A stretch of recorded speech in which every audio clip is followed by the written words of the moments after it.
thank you for joining us. I'm Joy. And I'm Laura. And this is The Witches of Letters, a supernatural rewatch podcast. Buckle up as we dive into Season 2, Episode 21, All Hell Breaks Loose, Part 1. No. We're starting off strong. Laura's not impressed at I'm not all. impressed. Laura, tell us your thoughts. Well, I have a question. Okay. Is Sam actually dead? Yes. How? He is dead. He's in 15 seasons. I don't understand. How is he dead? Okay, so the thing that you need to know about Supernatural is when people die, it's like a, how shall I put this? They're not really dead. They'll come back. Yeah, it's like a temporary kind of a situation usually. So like I actually was, I can't remember if I was reading this or watching this because I can't remember the context of the interview. But Jared Padalecki was talking to someone. I think it was real. Anyway, that's by the by. But basically he was saying he got the script for the end of season 2 for All Hell Breaks Loose Part 1 and read that he died. And was like, oh no, I like this show. And he was like so sad. And he was really upset. He thought, nothing else. I'm gone. I've been killed off. Turns out no. And then, because the question was for him and Jensen, they said, were you ever like, are you really gutted when you actors that you work with on Supernatural end up getting killed off in the show? Like, how do you feel about it? And Jared brings this up, like about how he, a title character, arguably the title character, is killed in the like cliffhanger of the next season. Like someone dies all the time in Supernatural and like it just doesn't stick. And it becomes a whole running joke almost. So basically Jensen and Jared were like, yeah, we don't take it seriously. Like they were like, initially we were really sad. And then we realized that death is just not a sticky thing on Supernatural. So they were like, yeah, they'll be back.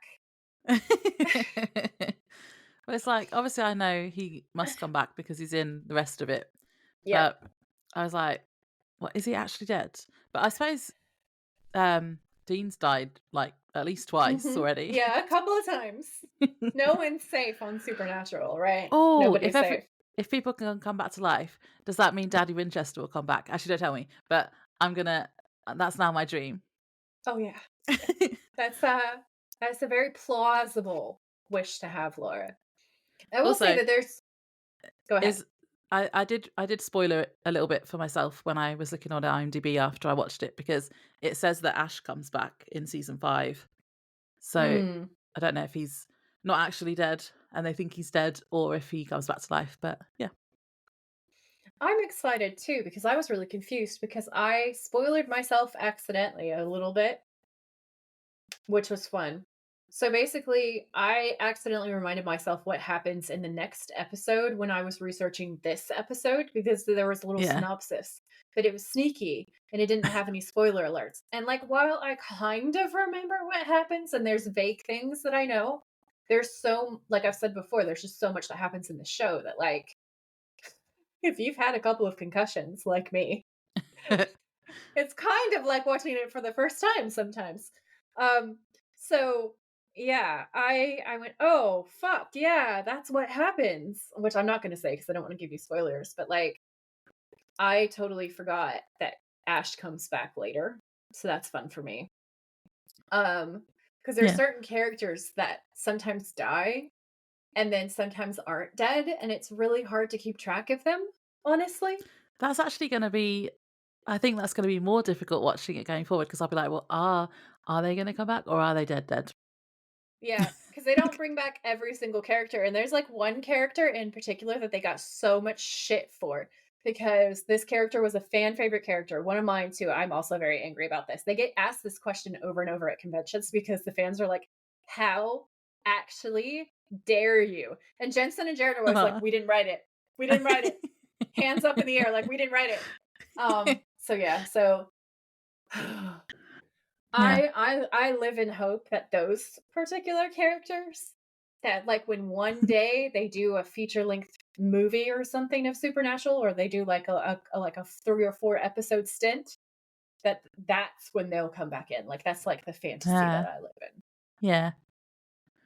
I hope Ellen's okay. I'm actually quite sad that the Roadhouse burned down because I liked the Roadhouse. So I understand the logic of it, but one of the things that I read when I was researching for this episode was why certain things went down the way they went down in this episode. And it was Kripke. Kripke was like he was getting annoyed with the Roadhouse because it's an on the road show, and he felt like if they kept going to the Roadhouse or if they had a place to go all the time, it took away from the fact that they Uh, had to be on the road all the time. yeah. Um, and it gave them too much of like a home base. So Yeah. he said, "Burn it down," basically. I did actually write a theory that kind of links to that. So, because I wrote, I liked how it was a base for them, but I guess maybe they didn't want to keep using it all the time because it would get too samey and the boys are supposed to be on the road. That's the point.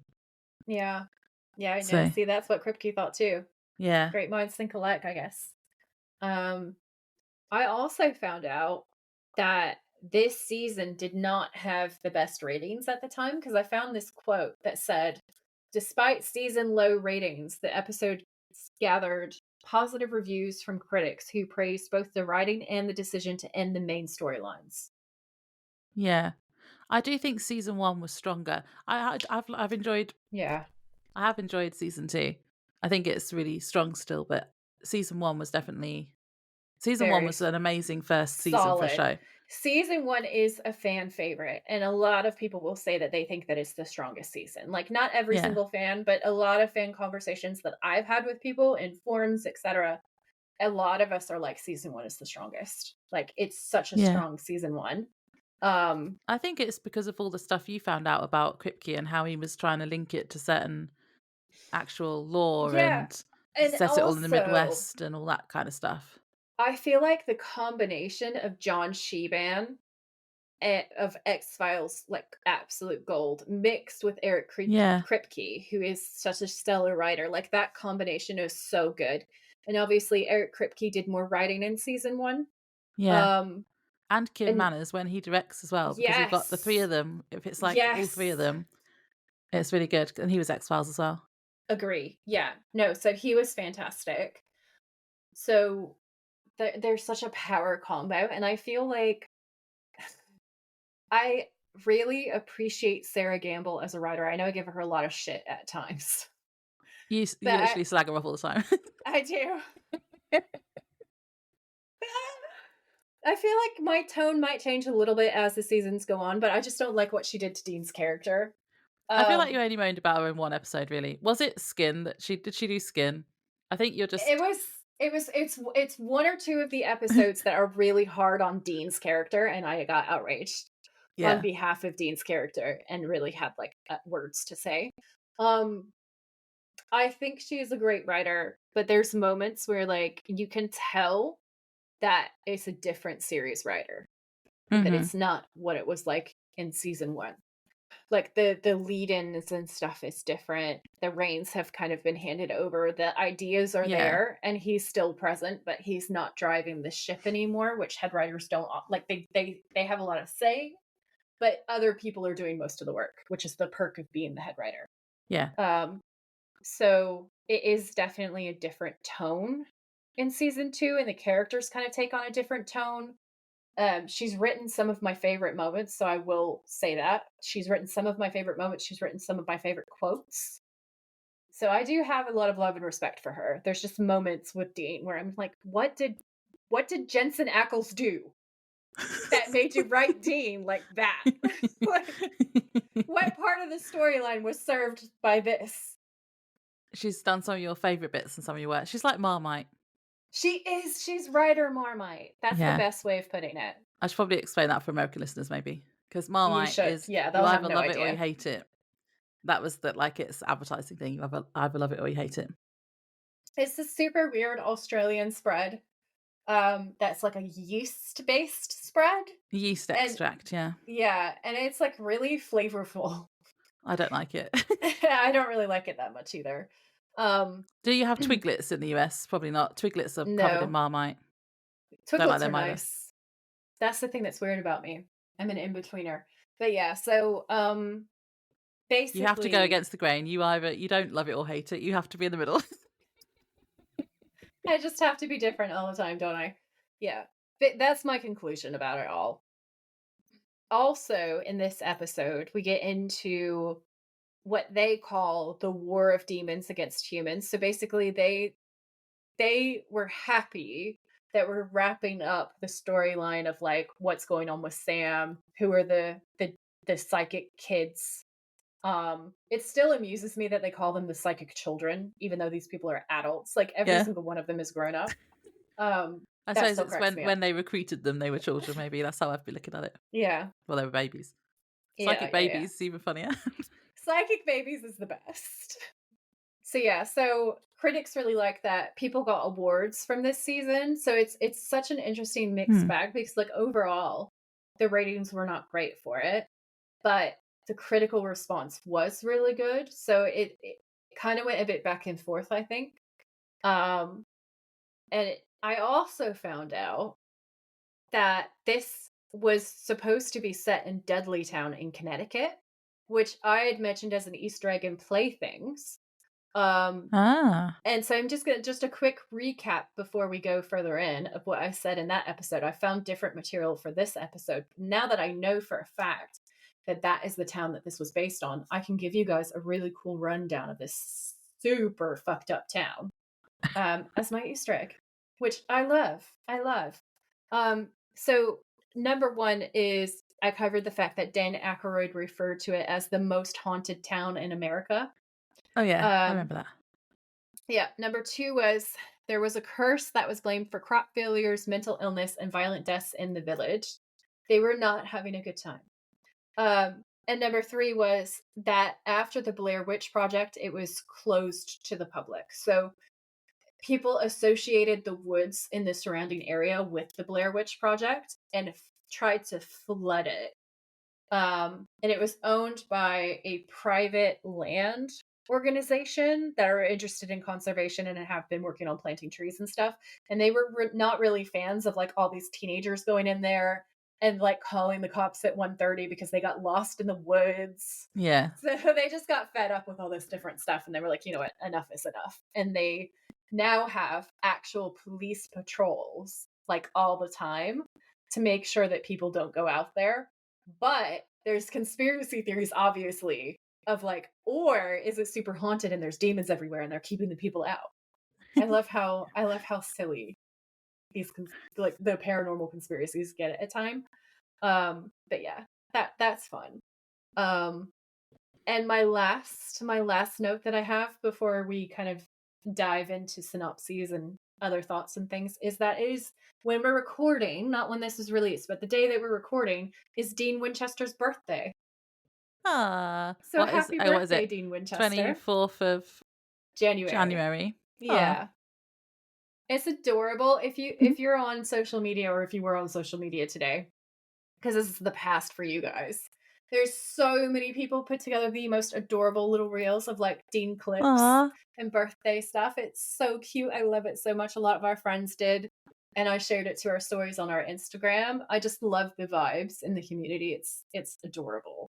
Oh, I haven't seen any of that yet because I haven't even been on Instagram today. I'll have to have a look later. Yeah.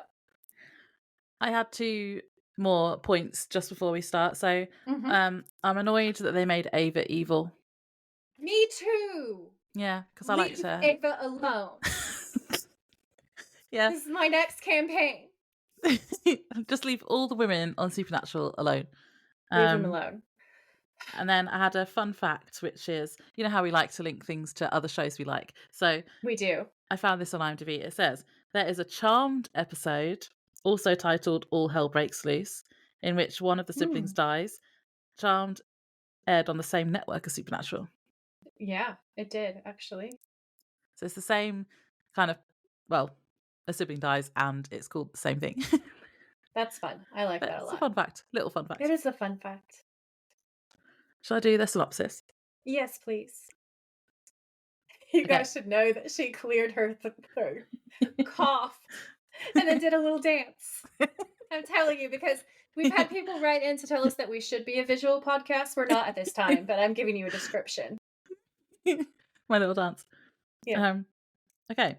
This is season 2, episode 21, All Hell Breaks Loose, part 1. The original air date for this episode was May 10th, 2007.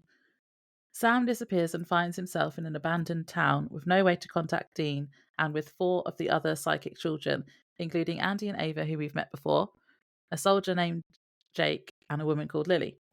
Then a demon in the form of a little girl starts killing them off one by one. Meanwhile, Dean and Bobby search for Sam, and Dean asks Ash for help locating him. Later, Ash says he has some important information to tell Dean, but he has to tell him in person. However, when Dean and Bobby get to the roadhouse to talk to him, it has been burned to the ground and Ash has been killed. Back in the abandoned town, Andy helps Sam contact Dean by making Dean have visions of Sam and the town so he can locate them. Then the yellow-eyed demon turns up and tells Sam he only needs 1 soldier, not an army, and so only one of the psychic children will survive, and he hopes it will be Sam. We then realise Ava is the one controlling the demon and she uses it to eliminate Andy. Sam realises what's going on and confronts her. She unleashes the demon on Sam too, but Jake kills her instead. Then Jake tries to kill Sam because the yellow-eyed demon has also appeared to him and told him what he told Sam. Dean and Bobby show up as Sam and Jake are fighting. Jake stabs Sam and then Sam collapses in Dean's arms and dies. Yep. Yeah. So we have the then and now again, don't we? So the then We do. is just basically a reminder of who all the other psychic kids are. I like calling them fire babies myself. Excuse me. I just died, but also I was delighted. I dilated. That was so funny. In my notes, I put fire babies. Fire babies. Oh my god. Wow. Can we get that on a sticker, please? Fire babies. It could be baby Sam in his crib with the yellow-eyed demon over him. Fire babies. Chilling out, drinking blood like you do. I suppose they weren't set on fire, just their mums. Hot baby stuff. Hot babies.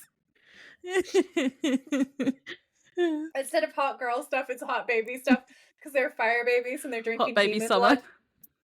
Hot baby summer, demon blood drinking like margaritas. Fire baby summer. Fire baby summer.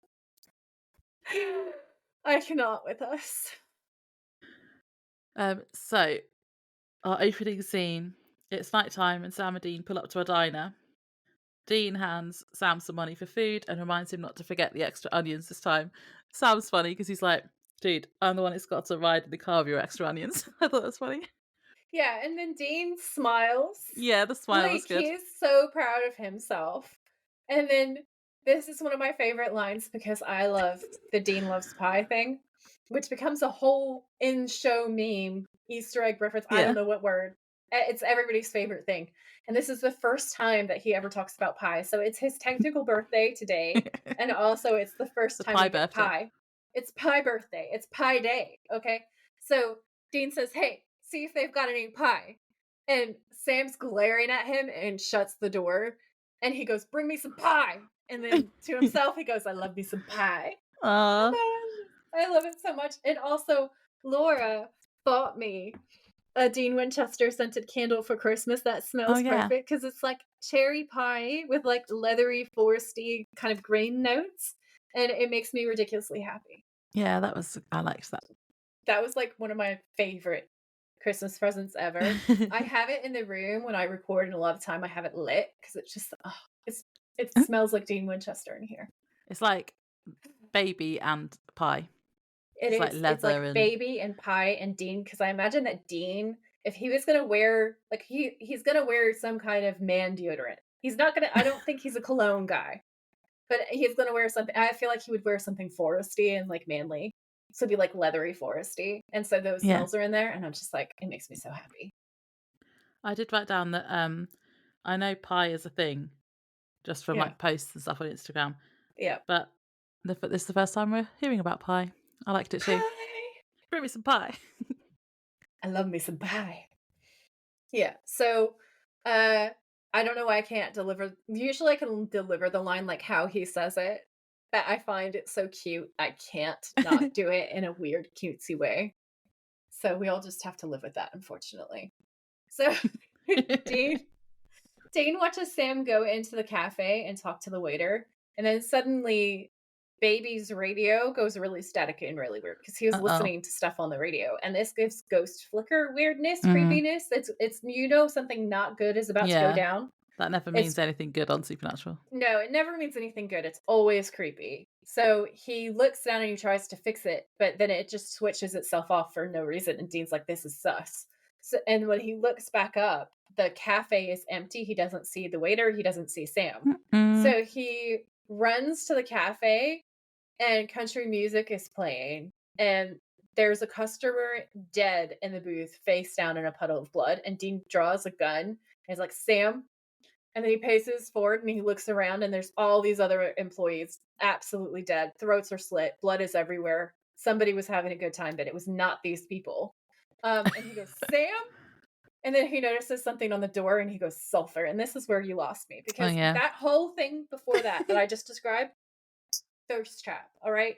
He is Dean on high alert with his gun drawn, looking for danger. It's like goddamn. Like it's awesome. And I love the horror because I wrote re-murdered the whole diner. Yeah, it's But so honestly, gory. I was like, I'm so thirst trapped right now that it just doesn't hit because of Dean's hotness. And then I wrote, "Oh guys, it's demon dust in the form of powdered sulfur on the door sill," because as Yeah. we know, demons are basically moths. I said to myself, why? What the fuck? So here's what Google says, okay, about why the association between demons and sulfur, because it just honestly it was so dumb and I still outraged don't me. think they'd leave a trace, though. I know. They wouldn't leave a trace of sulfur. Anyway, we've said it's stupid before. It gets even dumber because listen to this. So it says it's a big biblical reference because brimstone is the biblical term for sulfur, and it is linked to the concept of hell. This association has been further reinforced in literature like Dante's Inferno, where sulfur is depicted as a key element of hell. Ironically, during the Middle Ages, sulfur was used to cleanse places of demonic activity and to protect against demonic possession because God used brimstone to smite evil. So the brimstone in hell is actually not of hell, but is supposed to be like divine punishment. So What? it's all back to front because like if you look at if that's the real correct lore, and brimstone and sulfur are the same thing, which both sources agree on, then like that's something that God has put there to punish evil, which means the demons don't like it, they don't enjoy it. But what we're seeing is more of like a popular take on it, like a Dante's Inferno thing, where like they're just like Mhm. sulfur goes with them when they travel into places. And I saw this whole Reddit thread of people trying to justify it. And they're like, no, it's just stupid. Like the whole thing Yeah, it just is. devolved into everyone agreeing that it's stupid that they leave behind sulfur. And Like a little snail trail.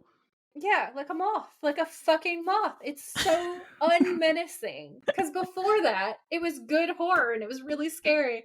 And then Dean goes over and is like, "Oh, demons," because I'm holding this yellow powder that's obviously sulfur. He goes, "Sulfur." Yeah, it's Like, like sulfur. I just, that was good. I just can't. I can't. I cannot with the fucking moth trails of sulfur. It's not scary. My note was he notices sulfur on the door. Of course he does. Eye roll. Mm-hmm. So then he goes out and he's more and more panicking, isn't he? And he's like, This was hot "Sam, though. Sammy, Sam, Sammy, Sam." And I wrote, "This is both adorable and hot and heart wrenching all at the same time." I bet Joy thought this was hot. But Fuck yeah, I I think it's mean it hot. was. It is hot. That's why, because we both know it's hot. Yeah. Um, I did have a fun fact, just a quick one, go about the for it. radio station that Dean's listening to when he's waiting for Sam to come back. So it says the Mhm. radio station is set between 103 and 105. The top rock and roll station in Eric Kripke's hometown of Toledo is 104.7. That's fun because we know Kripke's obsessed with rock, and we also know that a And lot of little Easter eggs from his A hometown, like lot of that. Easter eggs come in. I like the Easter eggs from his hometown. I like the rock references. I like the way that everything's so carefully, thoughtfully woven into this show. It's brilliant. Yeah. So I wrote Sam wakes up like Sleeping Beauty in a ghost town because I felt like the color of everything, like there's a few colored leaves and stuff by his head. He looks very handsome when he's asleep like that. And it's the way the camera moves, it just gives it the close up has like a bit of a fairy tale aspect to it. And then as he wakes up and the camera starts moving around, it looks very Village of the Damned, very, very, very creepy. Mm. And I was like, I wonder if Laura thinks that this is hot. Yeah. Yeah. I thought the town was cool though as well, because it's like a western, like an old western town. So I have a fun fact for you, which is that the production was plagued a little bit for this episode. And they actually had to rewrite certain parts of it because the initial script was a bit different. But then one of the important higher ups realized that this town, air quotes, set was free from a film and proposed it as a better filming location than the original one that they had. And when they went to see it, they were like, yeah, this will absolutely be better. And then they had to change the vibes to more of like a horror Western kind of a vibe, which wasn't what the original script was like at all. I like it though.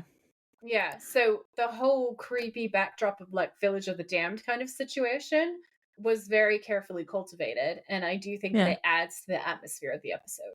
Yeah. I did have a fun fact to link to that because it's, well, you've kind of said it, but it was the set from a TV series called Border Town from 1989. And it's been featured in numerous TV shows and films since the series ended. So they've used it a lot. It gets filmed a lot. But I like how it was an actual town. It's a set, but it is an actual town that still exists. And I think that's cool, rather than it being like on a soundstage or something. No, I think that's really cool. Like, that is awesome. I wonder if you can, like, can we add it to the road trip? Can you actually visit it? Probably. Yeah, I should think so. Oh, maybe, unless it's like closed. Well, if it gets used for filming a lot, it might be closed a lot, but maybe. I'll have to work it out. We can research. Yeah. We can research and go cleverly. We should add it to the road trip, I feel like. Yeah, so Sam keeps looking around this deserted town, but he doesn't really find anything for the first little bit. And we see that lots of the buildings are broken down or locked from the outside. And then he hears this creaky noise and he grabs this big plank, which is a thirst trap. That was funny. Although it was conveniently placed. It's both funny and a thirst trap because it's a big plank. And I thought, ooh, manly. And then he turns around ready to fight and almost clobbers Andy. Sweet, lovable Andy. And then they're talking. Sam's like, Andy. And Andy's like, Sam, what are you doing here? And Sam's like, I don't know. And Andy's like, what am I doing here? And Sam's like, I don't know. And then Andy says, where are we? And Sam's like, Andy, look, calm down. And he's like, I can't calm down. I just woke up in freaking Frontierland. And Sam's like, what's the last thing you remember? And this part took me out. Because Andy says, honestly, my fourth bong load. It was weird. And I just laughed so hard. He's like, honestly, my fourth bong load. I was done. And then he said, all of a sudden there was this really intense smell, like and Sam goes, like sulphur. And then Andy like says, moths? how did you moths? How did you know? And then Sam just says Dean. And in my notes, I wrote, the smell of sulphur makes Sam think of Dean. I'm dead. It's obviously the extra onions. Ew. That made me laugh so hard. My only note for this bit was literally the height difference between Andy and Sam is so much. It's a lot. It's actually really comical. Yeah, because if you look at how they filmed this episode, you'll see them doing shots in it's almost forced perspective so that they can fit Jared in the frame with the other actors. There's lots of people standing on like porches of houses and looking down at him. So that you can get him in the same frame. And then you hear a woman screaming, which I know is Ava because I've seen this episode before, and I wrote, I'm so mad about her being turned evil. She's been in hell for 5 months, and I understand that, but still, like, this feels like bullshit. Like, I really liked her so much. They were so cute together. They killed the fiance. There was, like, room for Sam and Ava, but they had to ruin it by making her suddenly evil. And it just didn't feel authentic. It just didn't feel, like, authentic to her character. And it annoyed me. Yeah, same. I knew it was going to be her as well. I was like, it's got to be Ava, surely, because obviously we'd already seen Andy. Yeah. And I was like, this has got to be Ava, because I was hoping she'd come back. I wasn't hoping she'd come back how she came back, but Yeah. I totally like, on the first time I rewatched this, I had forgotten all of this storyline. And I was like, "Yay, it's Ava!" And then she's the bad guy, and I was like, "You son of a bitch." Yeah. I was so mad. So, Sarah Gamble just ripped my heart out again, like how she does. So they have a conversation, and Sam and Andy and Ava all kind of like get to grips. And Sam asks Ava how long she's been there. And like, have you been here the whole time? And she says, what whole time? I just woke up in there like half an hour ago, lying bitch. Yeah. Um, and Sam says, well, you've been gone for 5 months. My brother and I have been looking for you everywhere. And Ava says, okay, that's impossible because I just saw you 2 days ago. And Sam's like, you didn't. I'm sorry. Liar. And then and she's such a liar. And then she starts flipping out. She's like, oh my God, my fiance Brady. And I'm like, you probably killed him. Shut up. Yeah. Shut up your face. And Sam's like, well. And then basically she notices Andy and looks at him confused. And he says, hey, Andy, also freaking out. And Ava's like, okay, what's happening? She says to Sam. And Sam's like, I don't really know yet, but I know one thing. I know what the three of us have in common. And then they hear somebody else. And this is where we meet Jake, who's the soldier. Hmm. And we also meet Lily, who's the lesbian. Lily the lesbian. Like it alliterates really nicely. And I was unimpressed with this because I was like, you give us one gay character. And And then she dies she's like in 10 not minutes. long for this world. It's so annoying. I was like, stop it. Yeah. Yeah. So basically, Sam asks if there's any more people there, and Jake says there aren't. And Lily asks how did they even get there, and says that she was in San Diego a minute ago. And Jake says, well, if it makes you feel any better, I fell asleep last night in Afghanistan. And he's still wearing like all of his uniform.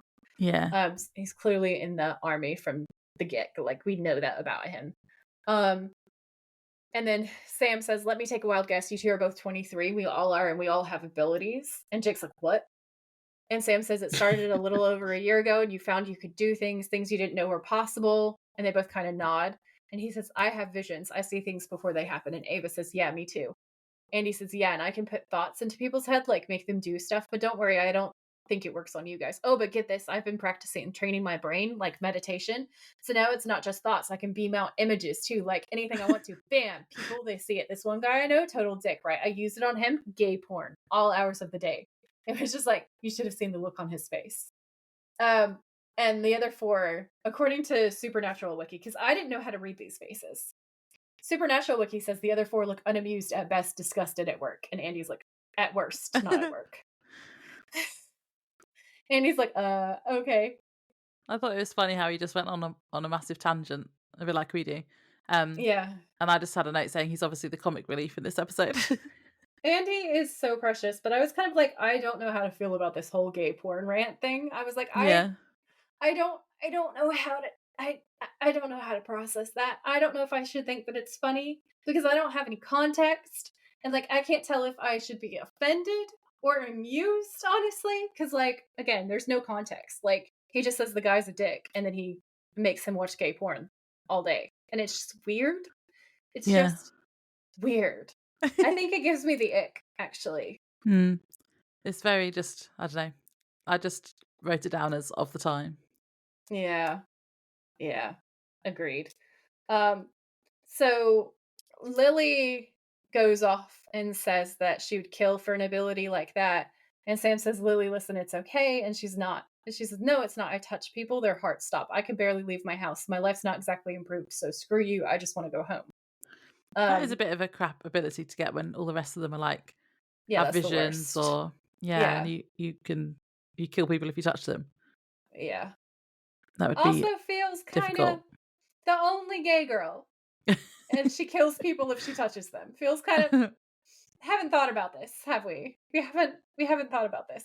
So anyway, Yeah. so Jake says and what we don't, and Lily's like, you know what, don't talk to me like that. And I thought that was funny because Jake is literally away from a war zone right now. Yeah. Like he wouldn't be going home. He would be going back to war. And I just feel like probably not in a rush to do that. Like maybe if his buddies were in danger and he knew, but like, come on, man. So Andy says, who brought us here? And Sam says, it's less of a who, it's more of a what. And Ava says, what does that mean? And then he goes, it's a you know, demon. Ava. You know. Oh, she knows, you traitorous whore. Um, so then Lily is just like, "Oh my god, these people are insane. I just wanna get out of here." And I love Lily because she's got her dark eyeliner, she's got her little cool little necklace. She's giving me kind of like gothy gay. She's got combat boots probably. She's got the sarcastic Daria kind of vibe to her.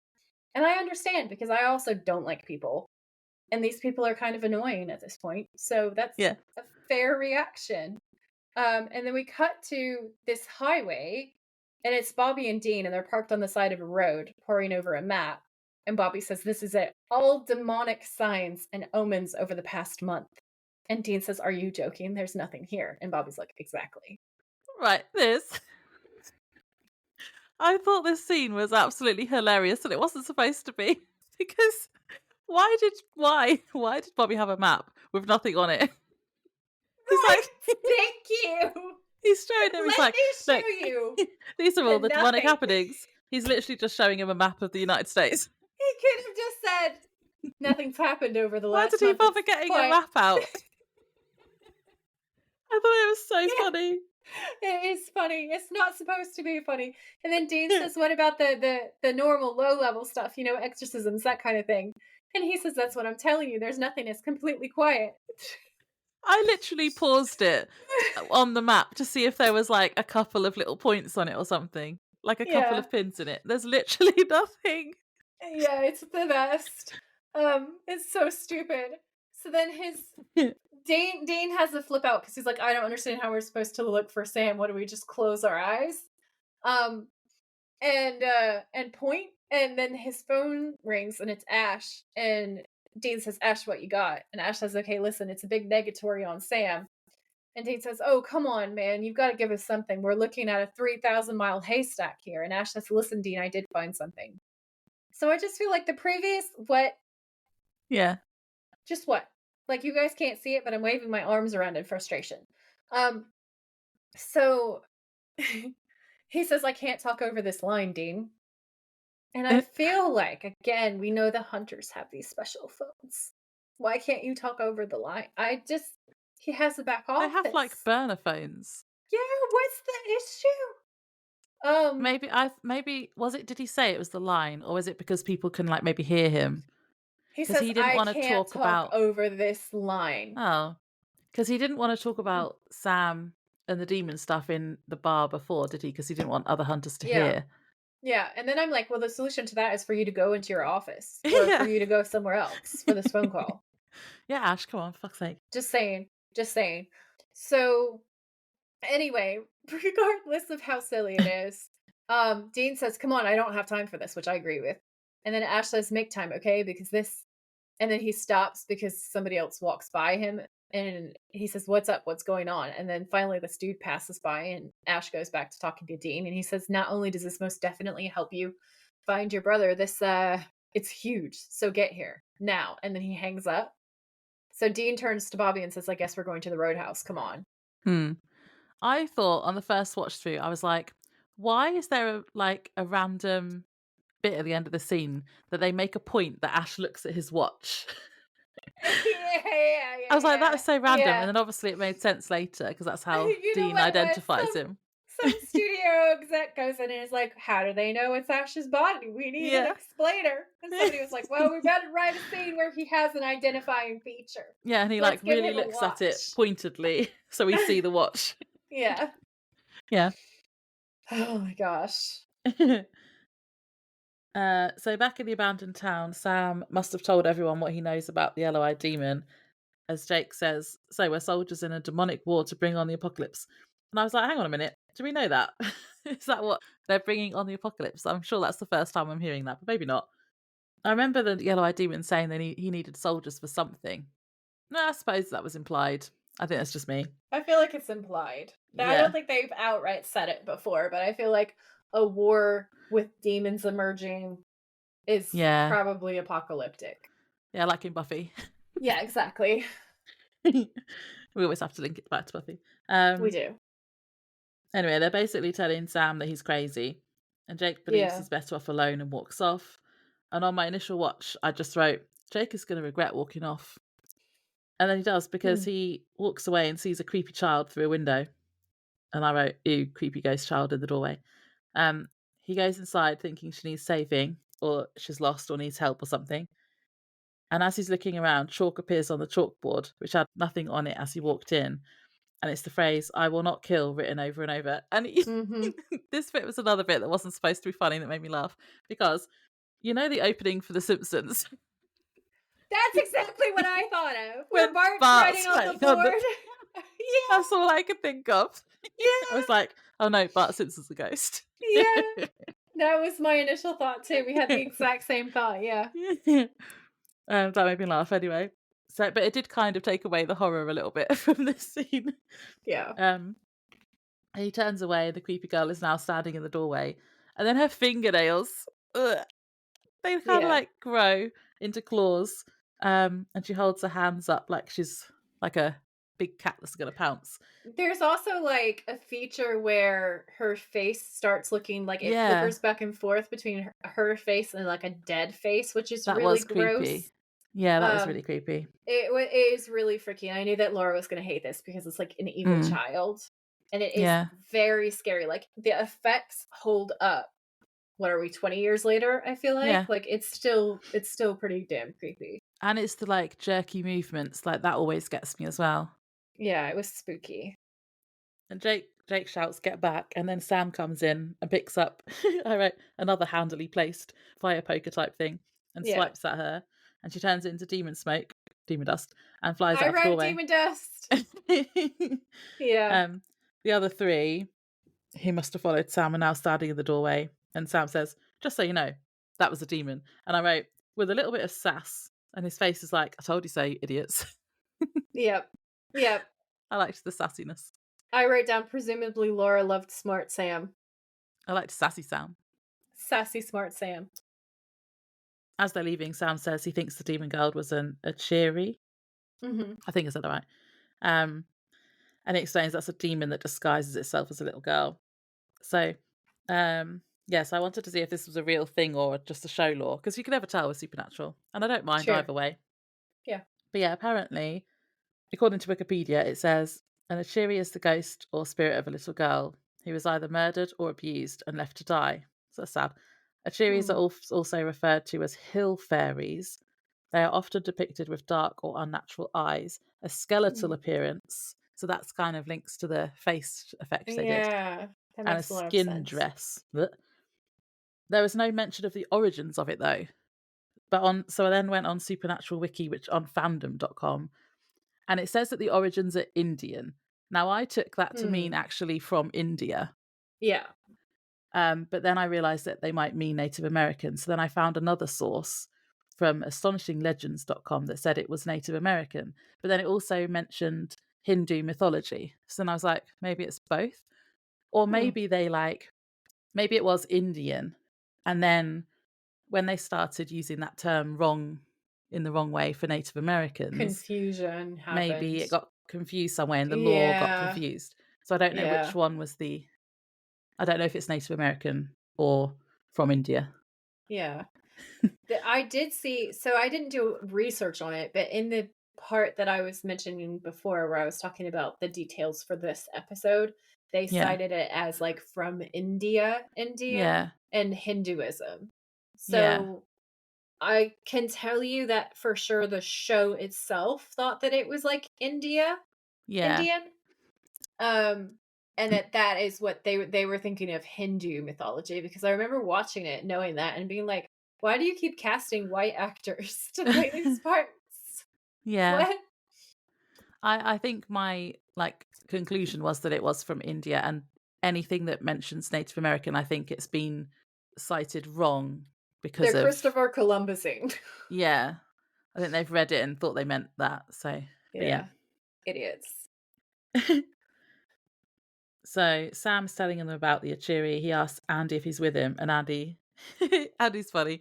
He's in a state of shock, and he says, "Give me a minute. I'm still working through Demons Are Real." Yeah, I love that part. So we hear thunder rumbling and see a huge bell with an oak tree embossed onto it, which will be important later. Sam tells Jake he's seen that bell before and says he knows that they are now in Cold Oak, South Dakota, a town so haunted every single resident fled. Apparently everyone knows that this town exists except Dean. Yeah. Oh, this is right. So I did a little digging, and this seems to be a made-up place, as all that came up when I searched for it was supernatural references. Yeah. And then I looked up, and there is another ghost town in South Dakota that I found called Kappa, although that doesn't seem to be haunted. Yeah. So I don't think that's the one it was based on. And I know you've got more information about what it's based on. And then I found on a forum this comment from someone that says, oh, the name on here was Alex Ingalls, the person that made the comment. It says, no, this town does not exist. I have lived in South Dakota my whole life. The closest town to what they could be trying to reference is Deadwood, South Dakota. But there have been many places with supposed sightings. And then I looked that up, and it does seem to be haunted. Ooh. Is that where did you say it was based on? That wasn't Deadwood, was it? No, it's not in South Dakota. That's one of the things that's so tricky about this Okay. Easter egg. Is it's actually in a place on the coast. What's it called? It is Dudley Town in Connecticut that it's actually based on. So they were very deceptive with this Easter egg. This one, I've got a link in, let me just see, because I think there was something on here I wanted to read out. So so this Deadwood, I'll put the link in the show notes. This is travelsouthdakota.com. So it says some of the haunted things. I'll just do a little list of some of the haunted bits. So there's the Bullock Hotel on 633 Main Street. That's often the first place mentioned. So Seth Bullock came to Deadwood to build a hardware store, but ended up a sheriff, US Marshal, and legislator before his death in 1919. And apparently he's haunting that hotel. I mean, as you do. I guess he had to work quite hard to glow up like that, so. And apparently he's not horrible either. He's like a prankster. Oh, yay. Like moves stuff around. I like a pranky ghost. I feel like that's fun. I like mischief. There's a famous story from the hotel as well of parents that couldn't find their young son when they were staying there. And after frantically searching the hotel, they returned to their room to find him there, happy and healthy. And he told them he'd left to get a soda and got lost, but a nice man helped him find his room. And then when they went to check out the next morning, the boy identified the helpful man by pointing at a portrait of Bullock on the wall. That's awesome. I love look, that. there's that man that helped me. That's so cute. Yeah. And then there's another hotel, the Fairmont Hotel, which was built in 1898. And apparently there were several deaths and at least one murder that occurred on the premises, which, according to this article, likely contributes to the ongoing paranormal activities. Yeah, probably. It probably does contribute when there's death to hauntings. Yes, that tracks. They do ghost tours there, apparently. And then there's another hotel, the Franklin Hotel, which has one of Deadwood's best restaurants in the basement, apparently. Maybe we should put that on the road trip. I love it food. Actually looks quite nice. It looks cool. The pictures look nice. So it's named after an early investor, Harris Franklin, and some have claimed that he sometimes appears to make sure employees are doing their job properly. Root. Wow. So then there's a house called Adam's House. This looks like a really nice house. Let me just quickly show you. Add it to the road trip. It looks awesome. It's got like a turret. Yeah, I love it. The pictures are on this article. I'll link it. So W.E. Adams was a prominent civic leader in Deadwood, and he died on June 16th, 1937. It's alleged to be the site of numerous paranormal activities, including moved objects, mysterious voices, and what could be the ghost of Adams himself pacing on the second floor. And you can tour it. Oh, yeah, put it on the road trip. That sounds like fun. I like that. Because it sounds like spooky, but not like terrifying.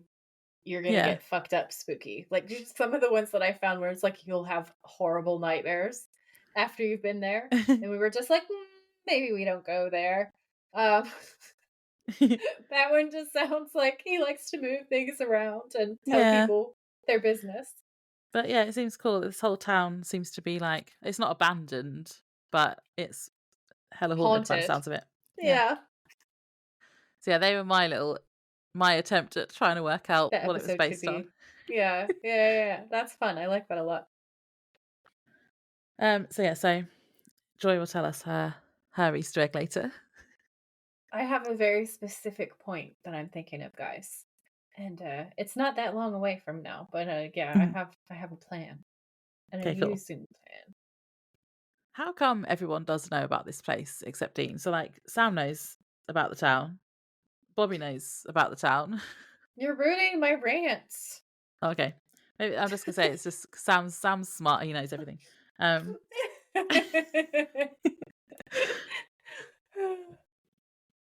So where we come back in is Lily is asking why a demon would put them all in the same place. And Sam says he doesn't know, but he's wondering the same thing.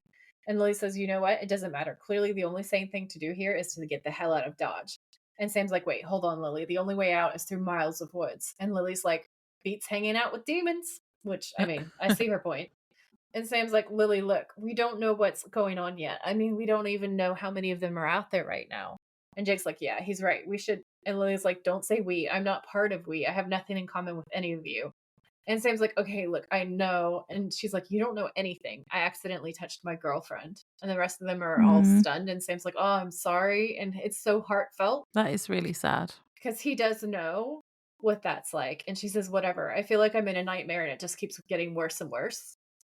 And Sam says, I've lost people too. I have a brother out there right now that could be dead for all I know. We're all in bad shape, but I'm telling you, the best way out of this is to stick together. And she says, fine. But she's not happy She about doesn't it. mean it. She does not mean it at all, which I kind of understand. Yeah. And Sam says, we're looking for iron, silver, salt, any kind of weapon. And Jake's like, salt is a weapon. And Sam says, it's a brave new world. And I love that line. That's one of my favorite lines. Then Andy says, well, hopefully there's food in your world because I'm freaking starving. And I always like Kelsey Priest. Stoner Andy has the munchies. He'd had 4 bongs. Yeah, his fourth bong load. And it's like the most enormous bong that I've ever seen in my life. I don't understand like how is he alive? But yeah, anyway. So then they go in the building, but while they're going in the building, Lily looks like she's about to follow, but then stays behind and cuts off Yeah. away from the group. And I then thought she was gonna be the bad guy here when she started walking away because she does like a weird yeah, she like licks her lips in a weird way, yeah, and I thought she was the bad guy, but I think they probably were trying to make us think that. yeah, I think so too. Um, I think she was supposed to be a red herring at this point in the episode because I was like, that's Yeah. sus. Why are you being sus? Um, and then we cut to the interior of the Impala. Dean and Bobby turn the corner to the roadhouse, but when they get there, the entire building has burned Uh-oh. down. And he says, "What the hell?"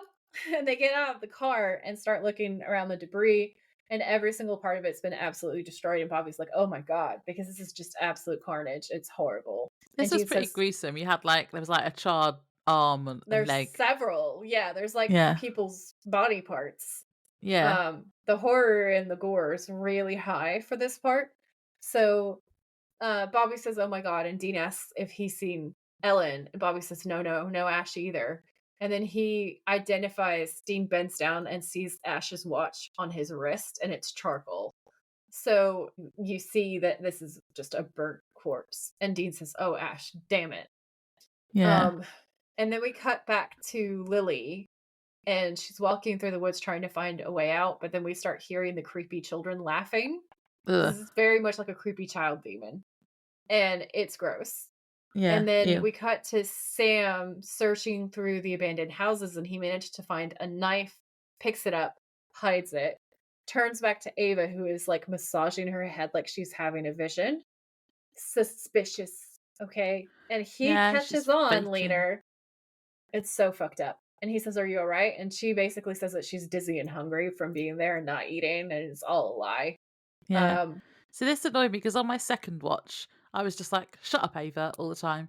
Whereas on the yeah, me first watch, too. because I hadn't realised, I was like, I still liked her, but on my second, Yeah, I she annoyed me know. on my second watch. I know, because she's one of my favorite characters. Yeah. And I'm so annoyed that they turned her into such an asshole. You know who you are, Sarah Gamble. She really wants to hurt us. Um, so Andy has managed to find salt, and he runs in going, It's so "Salt!" funny. He's so happy with himself. He's And Sam's so really happy happy. too. It's so adorable. It's so adorable. I love Andy. Again, I'm super mad because they kill him. Yeah. Okay? They kill him in this episode, and it's just like I just feel like emotional damage this whole episode. Um, so then Sam realizes that Lily's missing, and Ava all innocently goes, "Lily?" Like, I've never heard of a Lily. Shut up, Ava. And Yeah, Sam's shut up, like, Ava. "Lily." Oh, that was hot, by the way. Yeah. He's like, Lily. He like Yeah, no, shouts really loud. he shouts her name. It's like, "Adrian." That is sexy. Yeah, it was hot. I give you 10 points at I did a least. fire emoji. Yeah. That is very valid. So they hear the demon girl laughing and they walk outside, and at the top of the water tower, Lily is hanging from a noose dead. And I was like, this is how we treat This our is sad. queer characters, I guess. It's like I being was like the only one. Yeah, I was really mad. I'm outraged still. It's annoying. Unless your headcanon, then Ash as well. Well, see, I thought about that. I thought about that. They And killed him also, too. during the interview, they said that the producers suggested that Ash be killed off because he was too. Was it the producers or was it Kripke? I don't think it was Kripke, but they said they wanted that character dead because he was too quirky. I'm making sarcastic air quotes. What? And stood out too much. Well, they're the ones that made him have a mullet. They wrote him. Like, if Because you I don't don't feel like. like that was his real hair. Yeah, that was not his real hair. It looked like a wig. Yeah, it was definitely a wig. So yeah, so then I wrote Ava clearly saw Lily die, and I was so angry because that was the point at which I was like, "Oh, you knew, you had a death vision, Yeah. and you're the bad guy." This is all right. Shut up, Ava. You did this to her. Because she Yep. acts all surprised. Yep. And Ava acts all surprised and has this whole meltdown, which I'm not going to read because I'm so mad at her. And Sam Yeah, just shut says, up, Ava. "Stop." Yeah, and it's like, "Yes, Sam, tell her." So Andy's freaking out as well. And Jake says, "I'm not sure that leaving's an option," basically. And Ava's like, "What?" And Sam says, "Lily was trying to leave. The demon's not going to let us get away that easy. We got to gear up for the next attack." So they're obviously creating this kind of tension to show that they can't leave, and that's why that's not an option. Mm-hmm. And I just wrote in my notes, I was like, I had feelings. I said, and that's the end of gay representation number 1. So Sam says, "Yeah." And she's like, "I'm not a soldier. I can't do that." And I'm like, "Ava, you're so evil. Shut your face. You're a lying bitch." And Sam basically says, "Well, if you want to stay alive, you're going to have to. And take charge of leaders." Sam is pretty sexy. I'm not going to lie to you about that. And Jake says he'll go get her down, which is part of my other rant. My other character. I have so many character rants for the way that this is written. And Sam says, "I was just thinking about how much Dean would help right now. I'd give my arm for a working phone." And Andy, like, the penny drops, and he's like, "You may not need one. I've never tried it long distance before, but do you have anything of Dean's on you, like something that he touched?" And I was like, he's like a mall psychic. Give me an item that he touched. Does anyone's uncle, are they dead and their name starts with an L? Anyone? Has anyone lost a grandparent? Yeah. I've got a grandparent here. Yeah. Oh god, I love it. So he finds a receipt and he gives Andy the receipt and he looks at the signature and it says D. Hasselhoff. And Sam says, "Yeah, that's funny. Dean's signature. It's hard to explain." And Andy's just like, "Okay, weirdo." Okay, I have a really funny fun fact here that I have to tell you. Tell me Because I want to everything. know. I want to know your reaction to this. Okay. So, I just want to say I do not agree with this fun fact at all. Okay. I think it's just someone's headcanon, but I'm interested to see whether it is actually something within the fandom. Okay. Okay. So this is from IMDb. It says Dean's signature on the receipt is David Hasselhoff, who's an actor best known for his roles in the 1980s TV shows Mhm. Baywatch and Knight Rider. and to whom Ackles also bears a striking resemblance. I Does don't he? know about that. He doesn't look like David Hasselhoff. I do not know about that. Who No. wrote Let this? me just. I gotta do a Google image. Okay, so let's do a David. side by side. I'm going to. David Hasselhoff. I'm going to put it on my out of context quotes. I'll make it into one. Yeah. I don't think he looks like David Hasselhoff.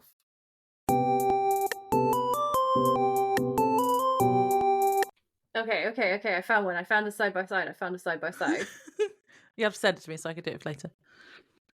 I mean, they're making the same face. And, like, they have the same alignment of features, but I don't think that they look the same. Wait, you're going to have to send this to me now. Are you on your computer? I'm on my computer, but I'm going to take a picture of it and send it to you. Hang on. Yeah, because I need to see. Because I'm like, he doesn't look like David Hasselhoff. Maybe, is the side-by-side him, like, in the 80s, maybe? It is, yeah. So Okay. when he's younger, they like a young David Hasselhoff. A young David Hasselhoff. I still don't think he looks like Jensen Ackles.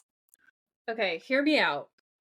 I agree with you, but I can kind of see why people would draw a comparison. I'm going to send you this image on WhatsApp now. Have a look at it now. But it's like their features are in the same place on their face, but I don't think that they look the same, if that makes sense. No. So they have the same kind of like deep set, up tilted bedroom eyes on a dude. They both have tousled hair. They have kind of a smaller but pouty mouth and a very straight. The mouth is similar, actually. A very straight, smallish nose. The mouth is the same. The jawlines are completely different. I wouldn't say it's a striking resemblance, though. No, like I would say maybe a passing resemblance. Ish. I think they could be very distant cousins. They've managed to find pictures, like you say, where they've got like the same facial expression, which is why, and like all the same outfit on. Yeah. But I don't actually think they look that much alike. Although more than I thought. It's more than I thought too, because on the surface I was like, no. When I first read that, I was like, what? No. Mm-mm. We went absolutely not. But there is a mild resemblance. I'll give them a mild one. I kind of get a mild resemblance, not a striking resemblance. No, I can't get on board with striking either. Also, do you want to know how dumb I am? Yes. In my first watch through. Did you put the horror in horror?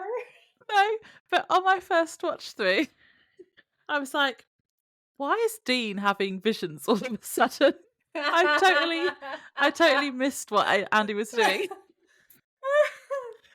Oh my god. And then the second time I was like, ah. Oh my god. That's amazing. I can't breathe. Okay, so we cut back in to the roadhouse and Bobby says this is, and then he just kind of doesn't have words for the tragedy. And Dean says, what the hell did Ash know? We've got no way of knowing where Ellen is or if she's even alive. We've got no clue what Ash was going to tell us. Now, how the hell are we going to find Sam? And Bobby just says, we'll find Sam. Face palm. Face palm. Because the whole thing is just... So Andy beams the location into Dean's brain. Dean acts like he's having an aneurysm, which is fun for me. He sees the image of Cold Oak Bell very, quickly. And Bobby says, what was that? And Dean's like, I don't know, a headache. And Bobby's like, you get headaches like that a lot? And Dean's like, no, it must be the stress. And he says, I could have sworn I saw something. And Bobby's like, what do you mean? Like a vision? Like what Sam gets? And Dean's like, what? No? And he's so offended. Yeah, I wrote that down as well. And Bobby says, I'm just saying. And Dean says, come on, I'm not some psychic. Yeah. And he says it was so much disgust. It was almost like there was a silent freak at the end of it. I'm not a psychic freak. Because he likes calling Sam a freak. In my brain, I don't know if it's because I'm queer, but in my brain, because he says it in the same tone that people are like, I'm not gay. You know what I mean? Like I always equate it to that. He's so defensive, and it's just I don't like it. I don't like it in conjunction with killing the only lesbian ever in this season. Yeah, our first ever gay representation. They're like, "Yeah, kill her immediately." And she killed a girlfriend. And she killed her girlfriend because lesbian touch equals death, apparently. And then, Yeah, that's a like, bit iffy, isn't it? Andy's gay porn thing, and it's just like it's the whole Mm. thing gives me some it gives me some ick. It's like, oh, Um, 2000s, do better. oh well, the 2000s were rough, man. And now, like, I feel like we're coming full circle and it's going back to Oh, yeah, the isn't it same just? thing. Good times, good times. Um, Now that I've derailed us with film analysis that made us all really sad, I'm gonna try to take us back to the sense of humor that we know and love. Um, so Bobby's asking him what he saw, and Dean says, there was a bell," and Bobby says, "What kind of bell?" And Dean says, "Like a big bell with some kind of engraving on it." "I don't know." And Bobby's like, "Engraving?" And Dean says, "Yeah." And Bobby magically goes, "Was it a tree, like an oak tree?" He said there was a bell and it was big and there was an engraving on it. And from that, Bobby magically guesses where the town is. The words big bell and some kind of engraving. And I just wrote eye roll. But see, this must be like a thing. It must be such a well-known town that it's what did they say? It was like where all the residents fled or something. Like it's this big Yeah. thing that Sam's heard of apparently, Andy's heard of, Bobby's heard of, and the bell is obviously a very important part of that because everyone knows that this town has a bell with a tree on it. Apparently. But Apparently it's yeah. the paranormal equivalent of the Liberty Bell. But like even Yeah. then, it's it just felt like a very big stretch. It just felt really Yeah. convenient. It felt like they were sitting in the writer's room going, "How can we make this work? Like, how Yeah. would Bobby know? How can we give him the answer?" There were definitely a few convenient things again in this episode. So I'm gonna put my Easter egg here because he Okay. starts talking because we're at this point where we're talking about this town where it's so haunted that everyone knows what it is. And I know which town it actually is, so I'm about to tell you all about it. Is there a bell with an oak tree on it? No. Um, I'm just going to give you a brief overview and then I'm going to give you all of the lore. So, the brief overview is that Dudley Town is an abandoned settlement located in a valley known as the Dark Entry Forest, fun spooky name, in Oh, that northwestern sounds cool. Connecticut. Spooky. In the United States, best known today as a ghost town. Due to vandalism and trespassers, the site is not open to the public. Only a few traces, such as cellar holes, remain of the original village. Due to rumors of ghost activity beginning in the 1980s, the village site has been subject to frequent break ins and weird activity. It gets even spookier as a conservation group in the 40s replanted the forest. So, this most haunted town in America is actually it has been swallowed by a very dark forest. Ah, so it's got a forest all around it like this one. Like, yeah, the whole thing has been swallowed. And I said, I personally think that this is brilliant. We should reforest abandoned locations way more. Who doesn't want to stop global warming and also gain a shit ton of super spooky forests with eerie ghost towns at their hearts? Yeah. I just think that's so much fun, honestly. Like, we should do that so Love a much. spooky forest. Yeah, same. So it's also known as the Village of the Damned. And a string of horrors, both natural and supernatural, seem to plague the village from the very beginning. Famous paranormal investigators. Carly, when she listens to this episode, is going to have a small fit because she hates them so much, and I get it. Ed and Lorraine Warren declared it Oh, yeah. demonically possessed in the 1970s, but it's been abandoned since the 1800s. That's pretty crazy since it was only established in 1740. So not a long run, not a long run of it No. existing. So let's first break down what went so wrong in this place. So the first thing that we're going to talk about is the natural obstacles before we get into the supernatural stuff. So the natural obstacles were there was a very high lead content and really rocky soil, which is Uh-oh. absolutely unsuited to farming, as well as lack of a nearby water source. Dudley Town was surrounded by mountains and always in the shadows. The village's atmosphere was reported to be uncomfortable, uneasy, and frightening. Altogether, this spells out a recipe for terrible crop issues, toxicity, and misery, which, considering that this once sacred land was stolen from the Mohawk, by greedy white folk is maybe no more than they deserved. So, with that being said, let's talk about the curse. Ooh.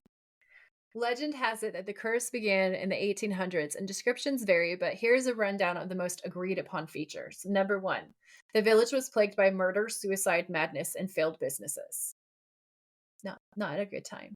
Also, with so much lead, there's rumors that maybe there was also lead in the water, and some of the things that happened could be explained by lead poisoning. And I feel like that's relevant, you know? And like, if you're going to steal land from Native Americans who understand how to like manage and know all of the things, like, I feel like this is kind of what you get. Like, don't be murdering bastards, basically, is the moral lesson that I take away. So, members of the founding family went insane, and this insanity seemed to spread.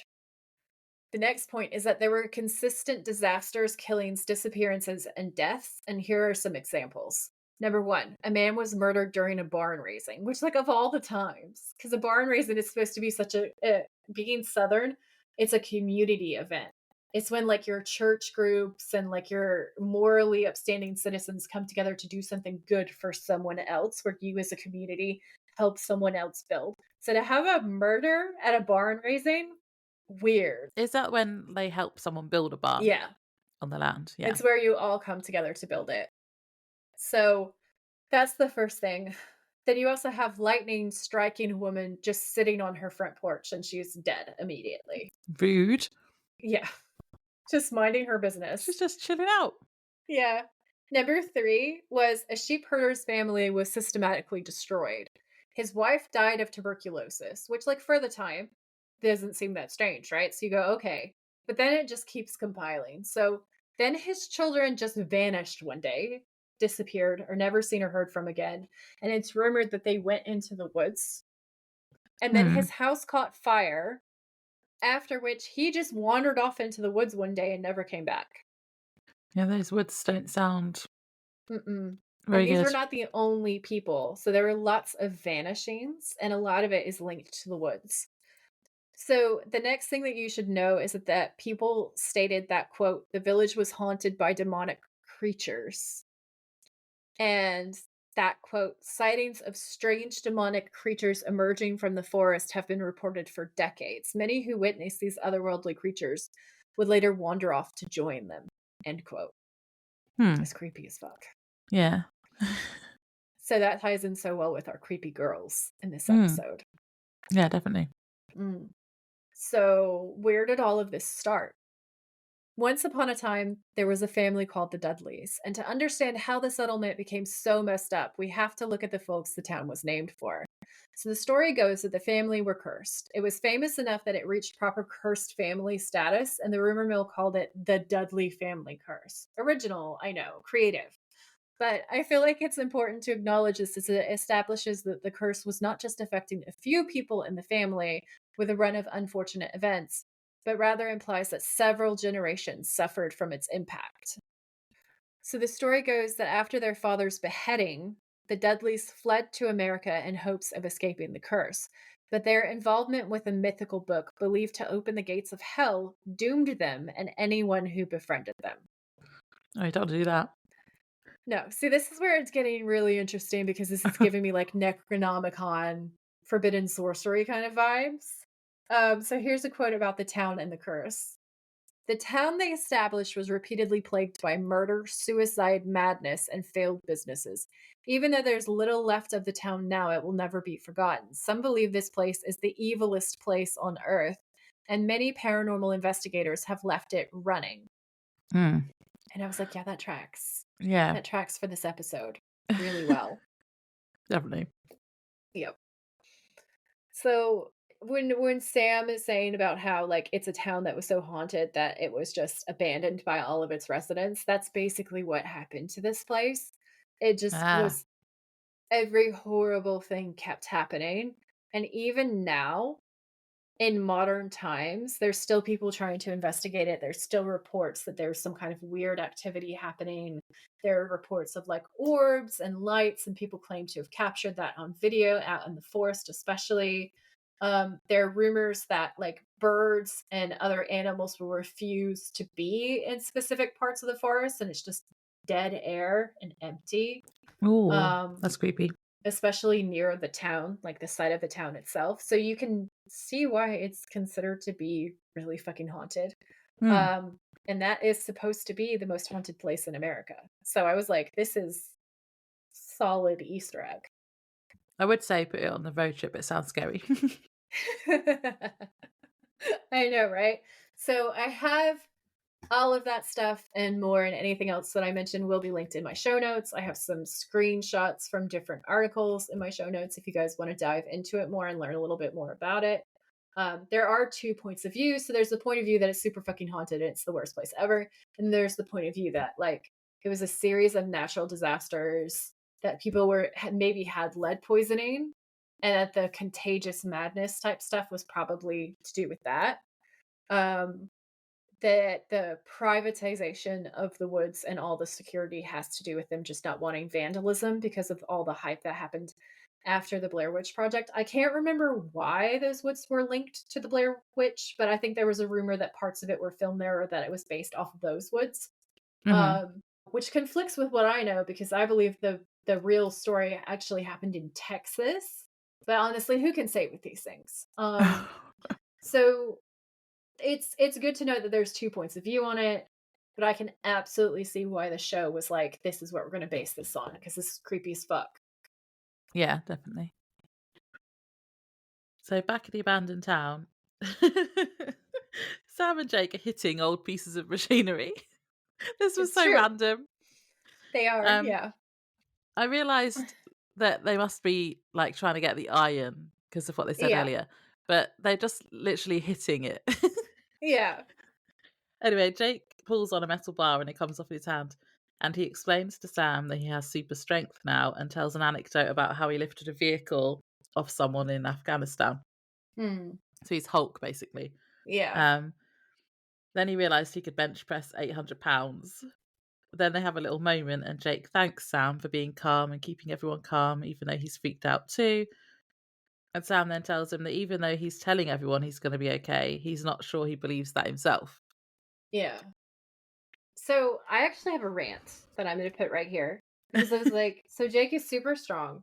And I find it really hard to believe the flip to evil towards the end, because he's saved multiple lives. He's nice to Sam and he buries a stranger. Yeah, and he was trying to help a little girl. Yeah. That's But where it all started. yeah, but then I suppose if you're like, it's me, or like if he's the yellow eyed demon went to him and said that there's only going to be one left. So I suppose he was like, well, I have to kill them or I die. Yeah. I just feel strongly about the fact that his flip is really sudden and really complete. And I guess, like, I know that in this script he says stuff like, there's specific lines he says to Sam about how there can be only one, maybe Duncan MacLeod, like there can be only one, and that he feels like he has a better chance of killing the demon. But like, there's got to be another way, and Sam would never do that. It just doesn't track. Like, he seems like such a good guy, and then there's this sudden flip, and it's the same thing with Ava. She seems like such a good person, and then there's this sudden flip, and I struggle with it. But that's what Sam has been worried about happening to him all the time, isn't it? As Yeah, well. So maybe it is just the influence. He's stronger, and the influence of the demon hasn't been able to change him, but it do does you think change we're other people. supposed to read into it that, like, Sam's control over his powers is so shit because he's so good, and that the better that they are, like, the more evil that they are? No, So I just Jake and Ava are, like, really good with their, well, but then Andy's a really good guy. yeah, no, I just think that they are. I don't know because Sam's been worried that he's got demon blood or whatever, so he's gonna Yeah, turn evil, evil. Maybe other people are just more susceptible to that actually happening, even if they are good. maybe. But yeah, I I'll don't know. allow it. For He's Jake, I a think he's just like it's got to be the last man standing kind of situation. So he's gonna have to. Yeah, I don't think he wants to because he does say like he kind of apologizes, and he says he doesn't want to do it. yeah.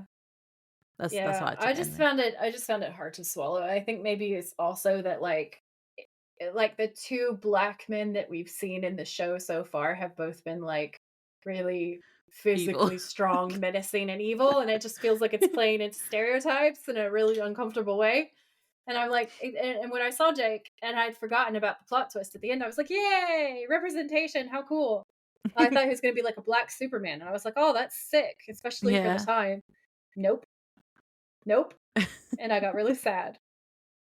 So yeah, that was my hot take. I really struggled with this episode. The ending bit of it. Mhm. Um okay, so there's some important dialogue here that I'm gonna read to you guys. So Sam says, "You want to know the truth? I've got this brother, right? And he's always telling me how he's going to watch out for me, how everything's going to be okay, kind of like I've been telling them." And Jake says, "Yeah." And Sam says, "I don't know if I believe it this time. I mean, the size of what's coming, it's bigger than anyone's ever seen. I mean, it's going to get bad, and I don't know if." And Jake says, "If we're going to make it, it doesn't matter if we believe it. It only matters that they do."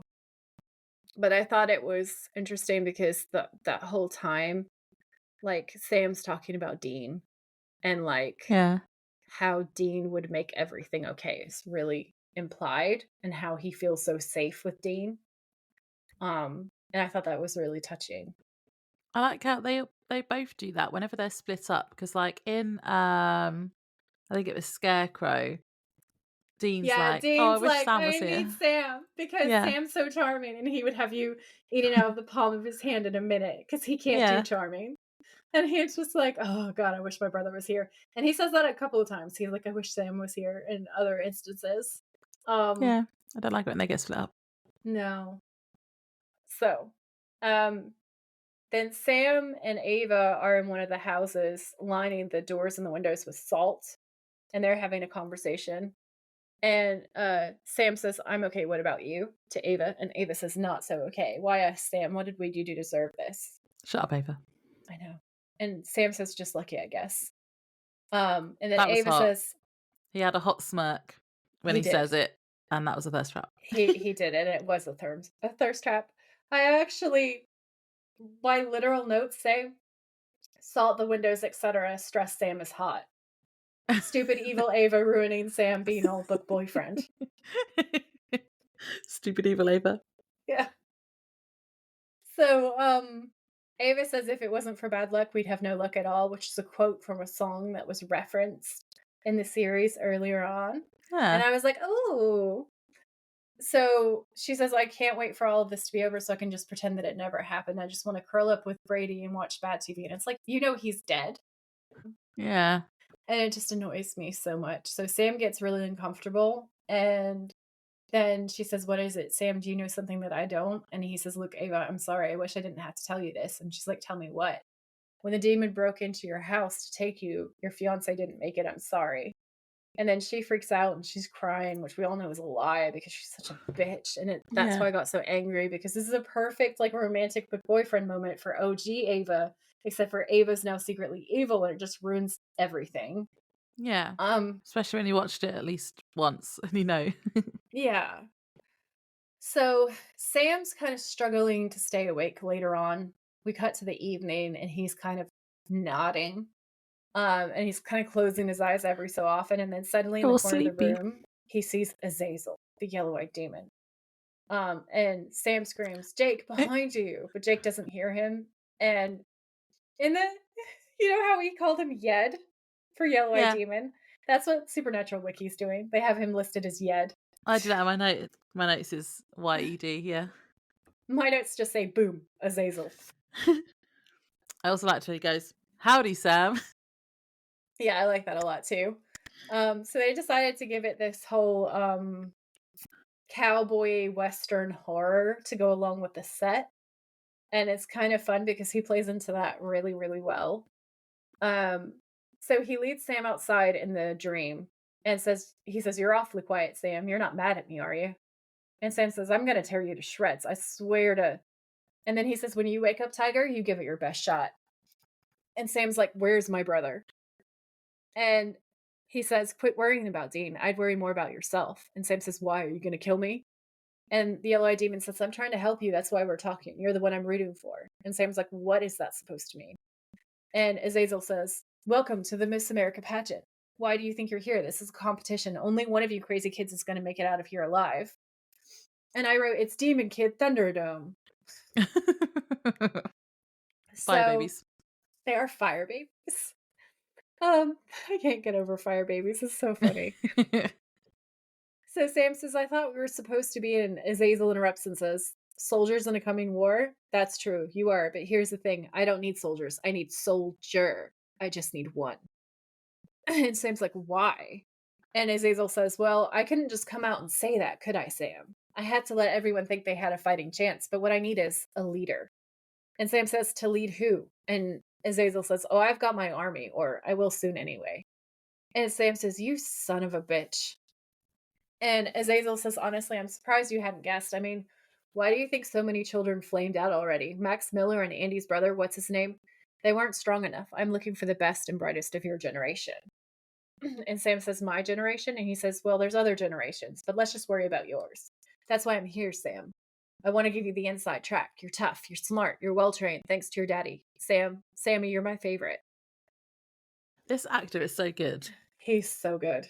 He's really good. He's really scary, but like he kind of just looks like a normal guy, which makes him even Yeah. more scary. Yeah. But he's a really good actor. And also, I was just really distracted during this scene looking at his eyes because they're really yellow. But as we found out at the end of season 1, he couldn't see wearing those contact lenses, could he? No. And so I was just I just kept thinking about that, like how can he see? Is what's he's actually seeing at the moment? Um Probably a whole lot of nothing. yeah. So he goes on to say that he specifically killed Jessica because he needed Sam sharp and on the road honing his skills, and that otherwise he would have led this happy life. And then Sam asks why his mom had to die, and Azazel says No. that that was just bad luck. And Azazel says, "She walked in on us, wrong place, wrong time." And Sam says, "What does that mean?" And he says, "It wasn't about her. It was about you. It's always been about you." And Sam's like, "What?" And the demon watches Sam. And then he says, "Well, okay, you caught me in a charitable mood. I'll show you."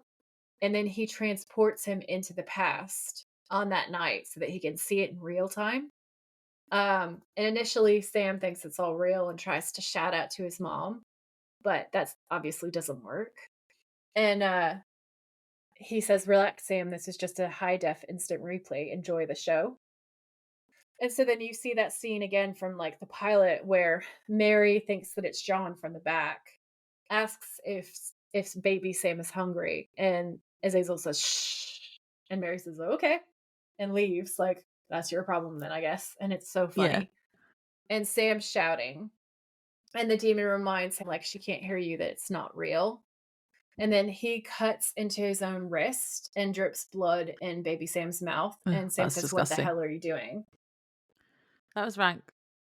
The blood in the baby's mouth was disgusting. It was.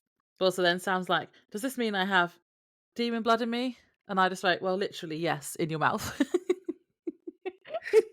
That's great. That's amazing. So yeah, so he's showing what happened with Mary, and just as she's about to die, he pulls him out of it again, and Sam wakes up with the others in the house again. But I had a couple of things. So first of all, why does the yellow-eyed demon need to have a competition at all if he wants Sam, or does he just say that to everyone? Because if he wants Sam, why can't he he's the one in charge, why can't he just have Sam? No, I thought that too, and I thought this was stupid. Yeah. Unless he's saying it to everyone, because maybe he said it to Jake as well, I don't know. Yeah. I thought that they decided because they're demons and they're evil, that it adds to the evil to have them killing each other, and that they were trying to do like the most dangerous game, but for demon kids, or as you like to say, the fire babies. Yeah. Maybe the demon needs Sam to like do that, the flipping of the switch bit. Maybe he needs him To to, make him bad. yeah, before he Yeah. can take him or something, I don't know. The other question, which I know you can't answer because it's a spoiler, but how did Mary know him? She knew him because she's like, "It's you." Mhm. Yeah. Yep. Yep. We So, find that out later on down the line. do we find it out in the next episode? No. Damn It would be nice. it. That's not part of the finale But then. they leave it in the background to haunt us. I think they hadn't written it yet, if I'm honest. Yeah. They didn't know yet. They didn't know yet. I liked this bit. It was like in A Christmas Carol with the ghosts of Christmas, like, whatever, Yeah. taking The taking a ghost of Christmas, ta whatever. well, I mean, all of them do it, so that's what I meant, like the ghosts of Christmas past. But, Present, future. yeah, they Yeah. all take him somewhere, but it's like Sam is Scrooge, which I thought was funny. Yeah, that is funny. I like that. So, yes, Sam wakes up, Jake tells him Ava's missing, and Sam's face is like, "I'm still processing my dream. What? What now?" Um, Sam and Jake go outside and split up to find Ava. Always a good choice. Yeah, yeah. Then we see her appearing from around a corner of a building looking shifty, and this is when I realised something was up with her. Now, my initial theory, I messaged you or voice noted you on WhatsApp when I was watching this, because my theory was that Ava was Meg. Yeah. Yeah. Because when in Born Under a Bad Sign, is that the one where Sam's evil? Yeah. He's Meg, and Meg has Ava's car. So I was Yeah. like, oh, maybe there is a link between Meg and Ava, but yeah. And then I was like, oh, maybe not, because then she dies. So yeah, Andy's in the room that Sam was putting salt around earlier, and he steps over the salt line, hears a noise, and then steps back inside. I thought that was quite funny. He's like, Yeah, nope, that I'm was protected great. in here. He went, nah, I'm good. And then we see Ava at the window, dragging her fingers through the salt, making a break in the circle so she can summon the demon and it can come through the window. Yeah, Um, my note says bitch. yeah. The creepy demon girl comes through the window in smoke form. Yeah. Demon smoke. Demon dust. Demon dust. She materializes and knocks Andy over and then attacks him. This was like pretty gruesome. Poor It Andy was deserved horrible. better. I'm so angry. Like, leave Andy Yeah. alone. Let him live. There's a giant blood splatter, and he's obviously dead. And you see That also was a bit blood naff coming though. out of his mouth. I was very sad and very That blood angry. splatter was I thought was a bit rubbish. Yeah. It was like someone just chucked a bucket of red water at a window. Well, that is literally what they did. So yeah. Well, yeah. Yeah. Then she screams and it's a good scream. And then I wrote down, but Sam is smart. And then I wrote, angry Sam is hot. Yeah, because he goes running straight away when he hears her scream. Yeah. That was hot. I just wrote, Sam realises Ava is full of crap though when he sees the break in the salt circle because he's smart. Yep. And Sam was like, who did that? I found this funny because he points at it and looks at her like you do if a pet does something wrong. He's like, who's done that? Oh my God, yeah. And it's weirdly like, sexy Ava. when he does it. And then he says, Andy wouldn't do that, Ava, and the line wasn't broken when I left. Ava. And she goes, That's what, so you funny. didn't think that And Sam says, I'll tell you what I think. 5 months. You're the only one with all that time you can't account for. And that headache you got right when the demon got Lily. And then he's just like not letting up. She's like, what are you trying to say? And he's like, what happened to you? And she's like, nothing. And then he just glares at her until she drops the act.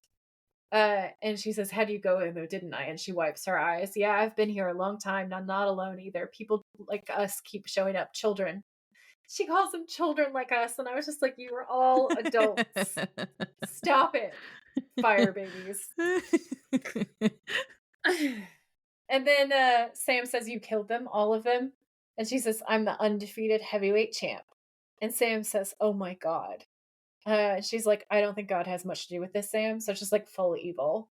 And then she says, I didn't have a choice. It was me or them. And you could almost be like, oh.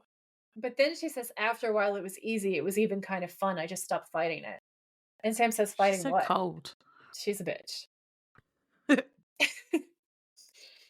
Ava says, who we are, Sam. If you just quit your hand wringing and open yourself up, you have no idea what you can do.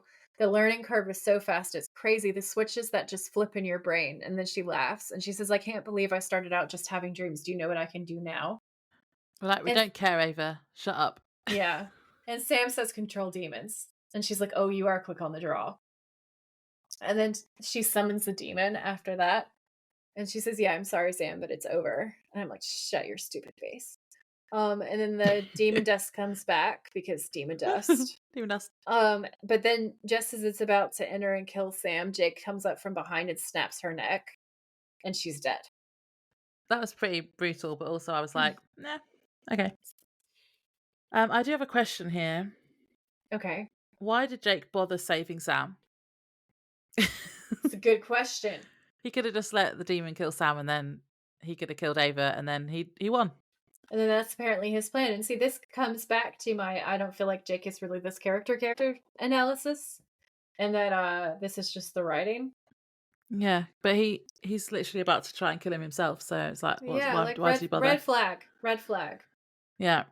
So we see the Impala drive up to the edge of the woods that surround the town, and Dean and Bobby get out, and Bobby says it looks like the rest of the way is on foot. And then they get guns and torches from the back of the car and set off. So they've made it to the town, but they can't. The forest is literally all the way around it, so it's all blocked off. There's not even a road going through. Yeah. Which I thought was quite cool. So Jake and Sam walk outside the house. Sam is explaining that the demon shouldn't come back now Ava is dead, as she was the one controlling it, and says that they've got to go. Jake says, "Not we, Sam."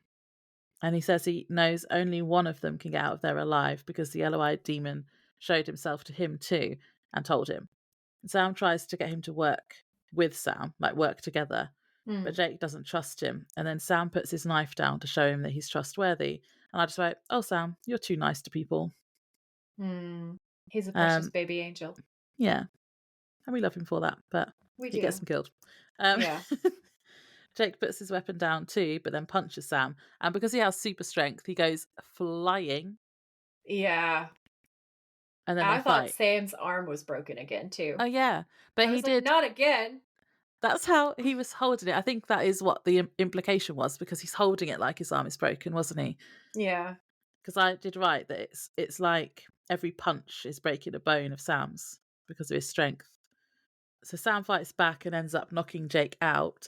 And he has a moment where he looks like he's going to hit him again to make sure he's finished him off. But then he thinks better of it.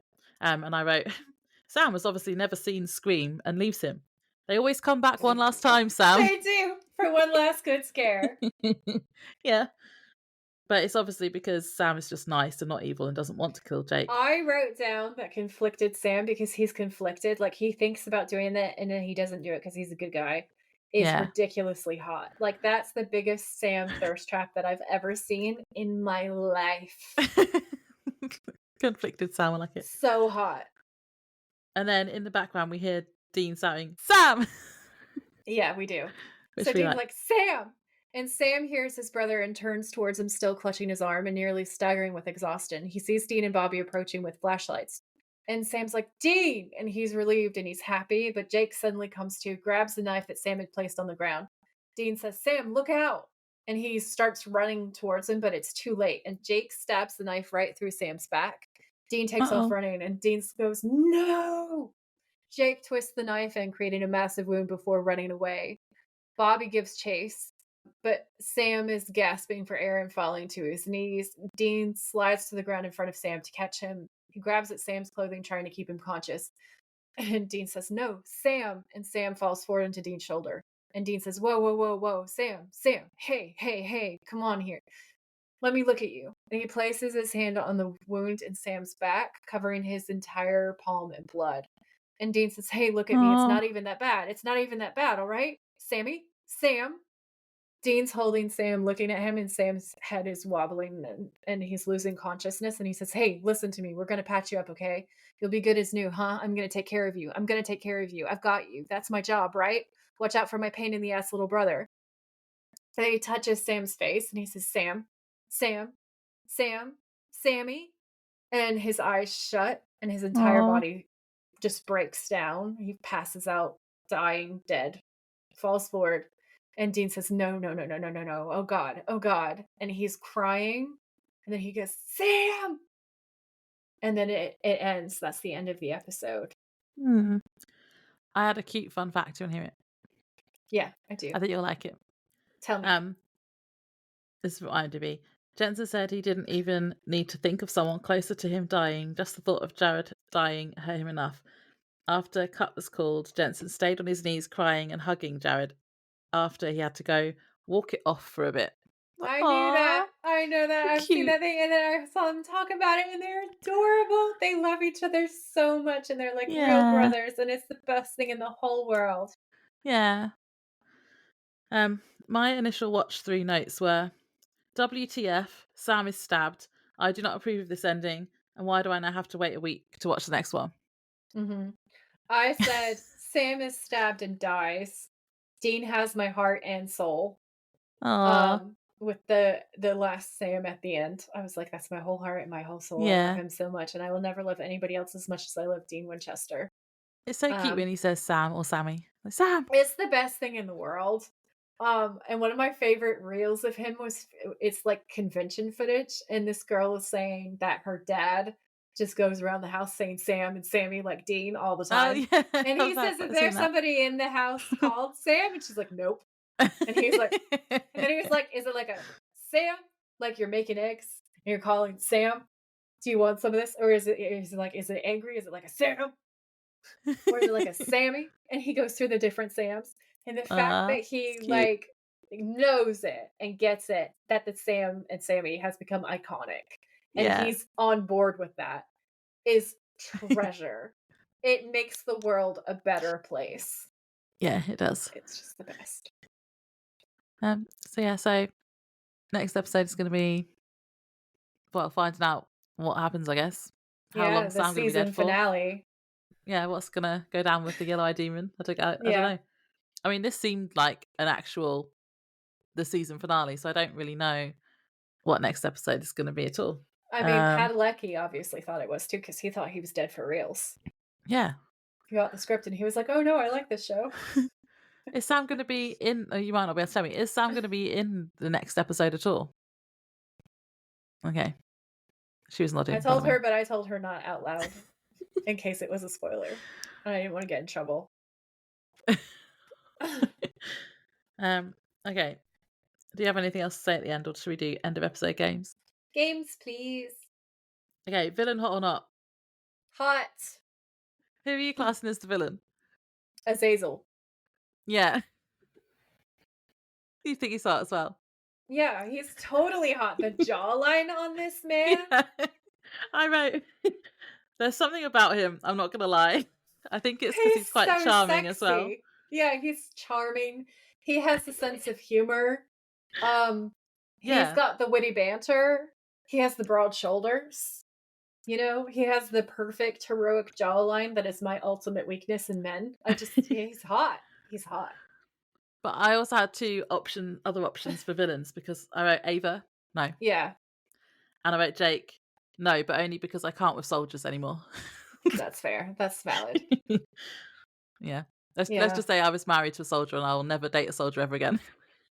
yeah, that's valid. That's very valid. Um, Jake is technically a bad guy. The problem that I Yeah, have he is killed like, Sam. Of course he's a bad guy. no, so like, wait, let me finish the sentence. My issues are Ava, when she's not evil, is hot, but when she flips and she becomes evil, is no longer hot to me. So she can't be a hot villain. It's the same thing for Jake. Like, Jake is an attractive guy, but then when he kills Sam, that's traumatizing, and I can't find him hot anymore. So, like, these are my issues. So the only hot villain Mm. in the episode for me is Azazel, Yeah, definitely. because he's hot, he's He's evil, evil but and hot. he's sexy. Yeah. Do you remember for Yes. the longest time you were so mad at me about having this category, and you're like, "We shouldn't even have this category, Joy." Well, I mean, it did take until the first time we met Gordon at the very end of season 1 before I was like, there's no hot villains. It's not my fault that only one of us is bisexual. Oh yeah, because you liked quite a lot. Like, you liked the woman in white from the pilot. Yeah. There were a lot of sexy evil ladies. And also I feel like they were very misunderstood and should not have been qualified as villains. Like, just saying. Okay, so there's no motel in this episode, so we don't have like a location to rate, do we? What was your episode scare rating? I forgot to write one. Oh. I'm going to give it a 7.6 because of the emotional damage that I suffered. And the How are you creepy doing girl. random numbers now? Shut up! 7.675. It's a complicated rating system. Is it? It is. What's your scare rating, Laura? Well, I put 7.5. I put, because of the creepy ghost girl, the gore, the hanging scene wasn't very nice, Yeah. and the yellow-eyed demon. Yeah. And emotional 7.5. damage. So pretty solid. Yeah, pretty solid indeed. So why is mine trash? Why is what? It wasn't. It was. Why is my rating made It up? wasn't. It's just because it was, instead of like 7 or 7.5, it was 7.6. And I think last episode you had like 7.7 or something. I'm allowed to make up my own fractions. It's just very specific. Oh, okay. What was your biggest thirst trap? Oh, I had two. Sam, they're both Sam. Sam saying, "Just lucky, I guess," with a hot smirk. Yeah, Or, no, it's going to be this one. Sam running into the house when he hears Ava screaming for help. that was hot. Yeah.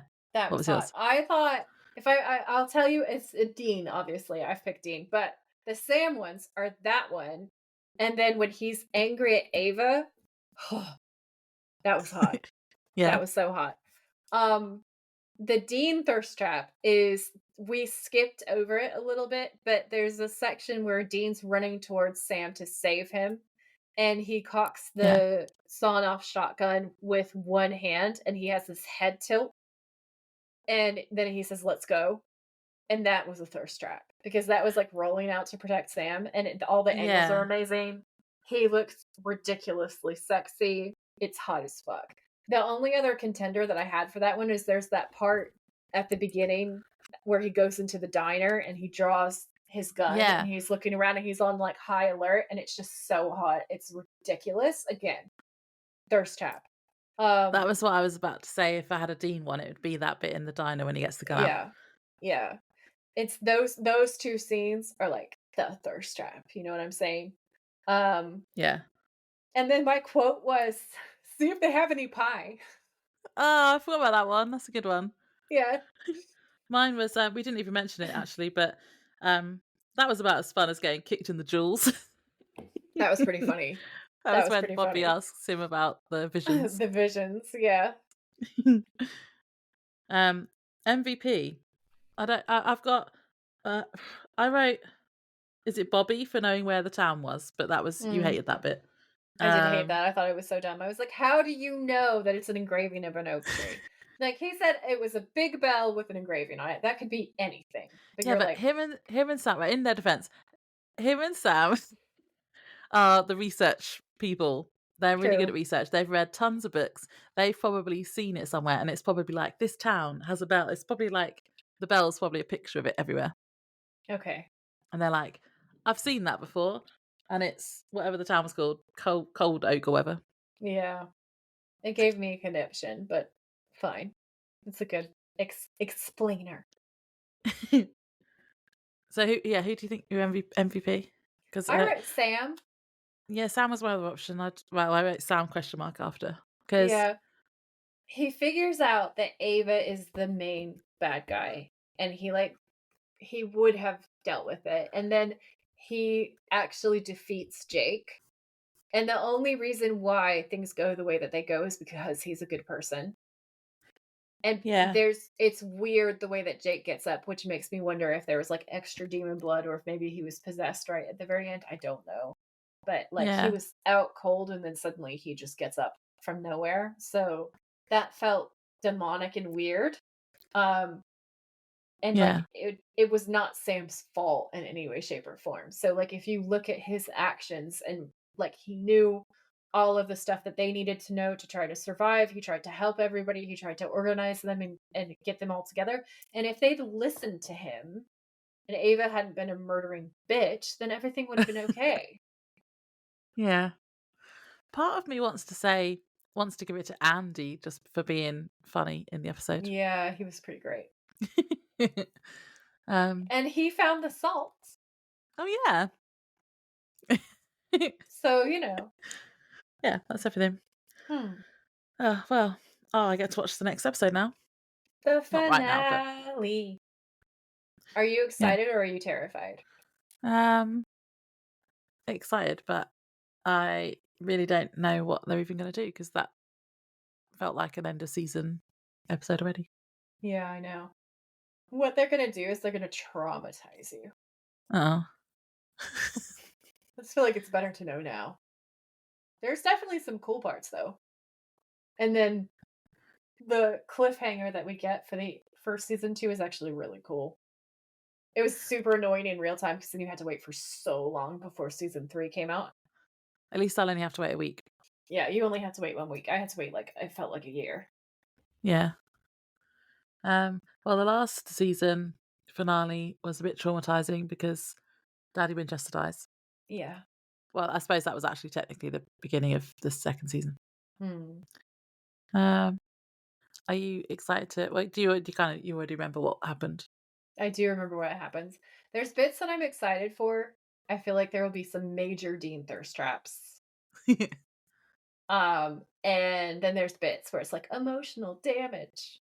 So I have mixed feelings about it. Like, I guess I do know what happens later on, and so like I know how things kind of pan out, and there's stuff that I'm excited to come up, and I am pretty amped to get into season 3 because there's some awesome episodes in season 3. So yeah, I think I'm more excited than I am like, oh no, my emotions, my thoughts and feelings. Yeah. Okay. Cool. Well, we'll tell you all about what we think in the next episode. We will indeed. Should we say bye? Bye. Bye. Thanks for tuning in. If you like this episode, please rate, review, and subscribe. We would be very grateful. And if you know someone who would enjoy it, please share. You can find us on Instagram at the Witches of Letters podcast, or you can email us at thewitchesofletters@gmail.com. Until next time, stay safe out there, have each other's backs, and always keep fighting.